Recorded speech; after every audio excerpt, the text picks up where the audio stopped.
हर हर महादेव, जय भोलेनाथ। मैं शैलेश कुमार और ये चैनल आपका है। इस पर दादी की कहानियाँ मैं आपको सुनाता रहता हूँ। आज किसी कारणवश दोस्तों मैं घर से बाहर हूँ तो आपको बिना फेस दिखाए ये कहानी शूट करना चाह रहा हूँ। कहानी अच्छी लगे तो वीडियो को लाइक करना और चैनल को सब्सक्राइब जरूर कर लेना।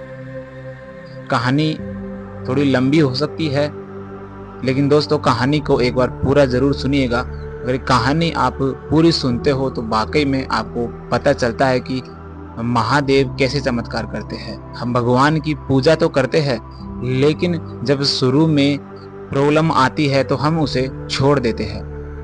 लेकिन वो प्रॉब्लम नहीं होती, वो दरअसल में महादेव की, भोले बाबा की, ईश्वर की परीक्षाएं होती है। तो चलते जानते हैं सब कुछ कहानी में। फिलहाल चैनल का इंट्रो, इसके बाद कहानी कंटिन्यू करते हैं। और हाँ, जाइएगा कहीं नहीं, कहानी पूरी जरूर सुनिएगा।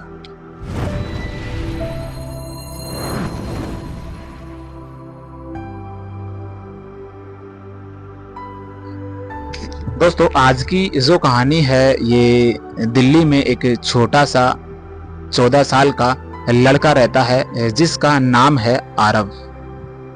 यह पढ़ाई करता है, पढ़ाई में अच्छा है, लेकिन परिवार गरीब है दोस्तों।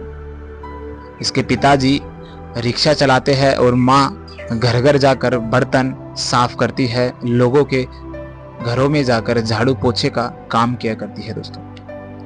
आरव हमेशा कहता है कि माँ, मैं बड़ा होकर आपकी जिंदगी जरूर बदलूंगा। लेकिन दोस्तों फिलहाल तो बात यह थी कि घर के अंदर खाने के लिए 2 वक्त का खाना भी टाइम से नहीं मिल रहा था। फिर भी आरव हर रोज सुबह जल्दी उठकर शिवलिंग पर जल चढ़ाता और कहता, हे भोलेनाथ, मुझे आप शक्ति दीजिए। दोस्तों एक दिन क्या होता है कि एक दिन स्कूल से आरव लौट रहा होता है, तभी रास्ते में एक नोटों से भरा पर्स मिलता है। उसका दोस्त बोलता है, ले ले भाई, तेरे घर की गरीबी दूर हो जाएगी। लेकिन दोस्तों कहते हैं ना कि जो घर गरीब होते हैं उसमें माता पिता संस्कार अच्छे देते हैं। तभी आरव को उसकी माँ की एक बात याद आती है कि बेटा, झूठ और गलत कमाई से घर कभी खुशहाल नहीं होता। वो ये बात सुनकर उस पर्स को पुलिस के हवाले कर देता है। उसी वक्त मंदिर से घंटी की आवाज आती है, मानो कि महादेव स्वयं साक्षात उसकी ईमानदारी देख रहे हो। समय चल रहा होता है, कैसे कैसे करके 2 वक्त का खाना भोले बाबा उस परिवार को दे रहा होता है। तभी दोस्तों कुछ दिनों बाद एक और समस्या उस आरव के साथ घटती है कि एक दिन क्या होता है कि उनके घर में खाने के लिए दाना भी नहीं होता। आखिर जो आरव था वो भी बच्चा 3 दिनों से पानी पी पी कर स्कूल जा रहा था। और चौथे दिन तभी एक साधु उनके घर पर भिक्षा मांगने आता है और बोलता है, माँ, मैंने 3 दिन से कुछ खाया नहीं है, अगर आपके पास कुछ खाने को हो तो मुझे दे दीजिए। तभी दोस्तों आरव की माँ बोलती है कि बाबा, मेरे पास सिर्फ एक रोटी है, वो मेरे बच्चे की है, इन्होंने 3 दिन से कुछ खाना नहीं खाया। लेकिन दोस्तों आरव फिर अपनी माँ को बोलता है कि मम्मा, ये खाना आप उस साधु को दे दीजिए, अपना ख्याल भोले बाबा अच्छे से रख लेगा। माँ मुस्कुराई और खुश होकर वो रोटी उस साधु को दे देती है।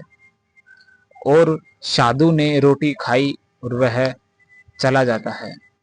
लेकिन जाते जाते उसकी आंखों में एक अजीब सी चमक दिखाई दे रही थी, मानो कि वह साक्षात महादेव ही उनके घर पर खाना खाने आए हो। अब दोस्तों हालात इतनी खराब हो रही थी कि परीक्षा भोले बाबा की ओर बढ़ती जा रही थी।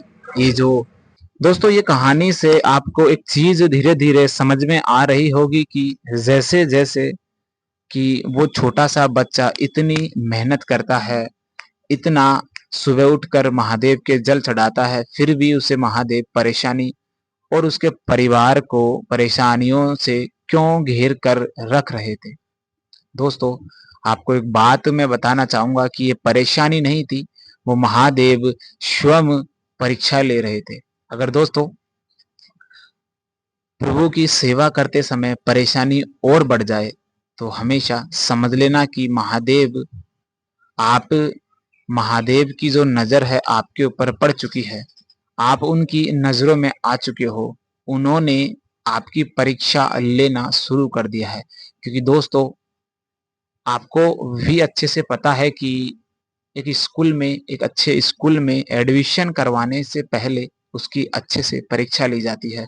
तो भोले बाबा भी अपने भक्तों को बहुत कुछ देने से पहले उसको जांचता है, उसको चेक करता है कि ये वाकई में कितना लेने के काबिल है। खैर, कहानी दोस्तों अच्छी लग रही हो तो चैनल को सब्सक्राइब कर लेना और कमेंट में हर हर महादेव जरूर लिखना। दोस्तों चलते हैं आगे। एक रात आरव पढ़ाई कर रहा था, अचानक पड़ोस के घर में आग लग जाती है। तभी आरव अचानक से बाहर निकलता है और देखता है कि आग इतनी तेज हो चुकी होती है कि उसके अंदर जाना भी असंभव होता है, आग को काबू करना भी असंभव होता है। लेकिन दोस्तों तभी अचानक से आरव उस घर में भगता हुआ अंदर जाता है और एक छोटे से बच्चे को गोद में उठाकर बाहर ले आता है। गांव वाले यह देखकर हैरान हो जाते हैं कि हम इतने बड़े होकर भी इस जलती हुई आग में अंदर जाने का साहस नहीं है, इस बच्चे में इतना साहस कहां से आ गया। लेकिन दोस्तों कहते हैं ना, जिसके सिर पर उस महाकाल का हाथ होता है उसका परेशानियां कुछ नहीं बिगाड़ सकती। अगली सुबह जब आरब मंदिर गया, वहां उसने देखा वही साधु खड़ा था जो उनके घर पर खाना मांगने आया था, कहे तो भिक्षा मांगने आया था। तभी साधु बोला, आरव ये 3 परीक्षा मैंने जो तेरी ली थी, मैं वही साधु हूँ। तुझे तो ये साधु दिख रहा हूँगा, लेकिन मैं साधु नहीं, मैं स्वयं महादेव हूँ। आरव कांप गया और बोला, भोलेनाथ मैंने तो बस वही किया जो सही लगा। शिव मुस्कुराए और बोले, यही तो सच्ची भक्ति है। पहली परीक्षा में तूने ईमानदारी चुनी, दूसरी परीक्षा में त्याग और तीसरी परीक्षा में साहस। अब तुझे मेरा आशीर्वाद मिलेगा। उस दिन से आरब की जिंदगी बदल गई। एक समाज सेवी के घर पर जाकर भोलेनाथ की ऐसी कृपा हुई कि आरब की पढ़ाई का सारा खर्चा उसने उठाया और उसकी माँ को काम से छुटकारा मिल गया। उसकी पिता उसका पिता जो था उसे अच्छी नई गाड़ी मिली। आरब आगे चलकर एक बड़ा अफसर बना और हर साल महाशिवरात्रि पर गांव के बच्चों को पढ़ाई के लिए मदद करता। लोग आज भी जानते हैं भोले बाबा भक्त की परीक्षा जरूर लेते हैं, लेकिन जो धैर्य और सच्ची नीयत रखता है उसे वो सब कुछ देते हैं जिसकी वो कल्पना भी नहीं कर सकता। तो दोस्तों आज की कहानी यहीं खत्म होती है। हर हर महादेव, जय भोलेनाथ। कहानी कैसी लगी ज़रूर मुझे बताइएगा, और आपके भी पास ऐसी कोई कहानी हो तो आप कमेंट में ज़रूर मुझे लिख सकते हो। मिलता हूँ आपको ऐसी ही एक और नई कहानी के साथ। जब तक खुश रहिएगा और हर हर महादेव बोलिएगा।